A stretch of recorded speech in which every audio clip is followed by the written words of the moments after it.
నర్మద గీత దాటి భద్రావతి వాళ్ళ ఇంటి వైపు వెళ్తూ ఉంటుంది. అది చూసిన విశ్వ అయితే మా ఇంటి గీత దాటడానికి మీకు ఎంత ధైర్యం అని చెప్పేసైతే సాగర్ మీద కలబడుతూ ఉంటాడు.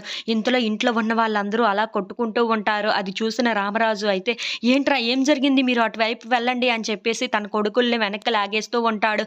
ఇంతలో అక్కడికి భద్రావతి వస్తూ ఉంటుంది. ఏంట్రా విశ్వ ఏంటి తగువు? ఎందుకు ఇలా చేస్తున్నారు అని చెప్పేసైతే అడుగుతూ ఉంటుంది. ఆ మాటలు వినగానే అక్కడ ఉన్న విశ్వ అగో తన కొత్త కోడలు అమ్మాయి నర్మద ఉంది కదా! మన ఇంటి గీత దాటింది. దానికి శిక్ష విధించాలి కదా మరి అని చెప్పేసైతే అంటూ ఉంటాడు. ఆ మాటలు వినగానే అక్కడ ఉన్న భద్రావతి అయితే ఒక్కసారిగా షాక్ అయిపోతూ ఉంటుంది. ఇంతలో అక్కడ ఉన్న నర్మద మాత్రం ఏంటి ఇంటి గీత దాటితే ఇంత తగువ అవుతుందా? నాకు తెలియదే అని చెప్పేసైతే అనుకుంటూ అక్కడ ఉన్న వాళ్ళని చూస్తూ ఉండిపోతుంది. ఇంతలో అక్కడ ఉన్న సాగర్ మాత్రం తను గీత దాటింది తప్పే. తన తరపున నేను క్షమాపణ అడుగుతున్నాను అని చెప్పేసైతే అంటూ ఉంటాడు. ఇంతలో అక్కడ ఉన్న భద్రావతి మాత్రం లేదు నువ్వు క్షమాపణ అడిగితే అది ఎలా తీరిపోతుంది అనుకుంటున్నావు? మీ నాన్న ఉన్నాడు కదా రామరాజు, ఆ రామరాజుని క్షమాపణ అడగమనండి. అప్పుడు నాకు కరెక్ట్‌గా సరిపోతుంది అని చెప్పేసైతే అంటూ ఉంటుంది. ఆ మాటలు వినగానే అక్కడ ఉన్న వాళ్ళందరూ అయితే ఒక్కసారిగా షాక్ అయిపోయి భద్రావతి వైపు చూస్తూ ఉండిపోతారు.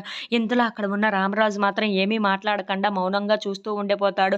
అక్కడ ఉన్న భద్రావతి మాత్రం అవును మీ నాన్నే క్షమాపణ చెప్తేనే దీనికి అంతా సరవుతుందే తప్ప నువ్వు కానీ, నీ భార్య గాని క్షమాపణ చెప్తే ఎలా కుదురుతుంది అని చెప్పేసైతే అంటూ ఉంటుంది. ఆ మాటలు వినగానే అక్కడ ఉన్న రామరాజు మాత్రం భద్రావతి మాటలకు మౌనంగా వింటూ ఉండిపోతాడు. అక్కడ ఉన్న నర్మద మాత్రం అలా జరగడానికి వీలు లేదు అని చెప్పేసైతే అంటూ ఉంటుంది. If you like this video please like, share and subscribe friends.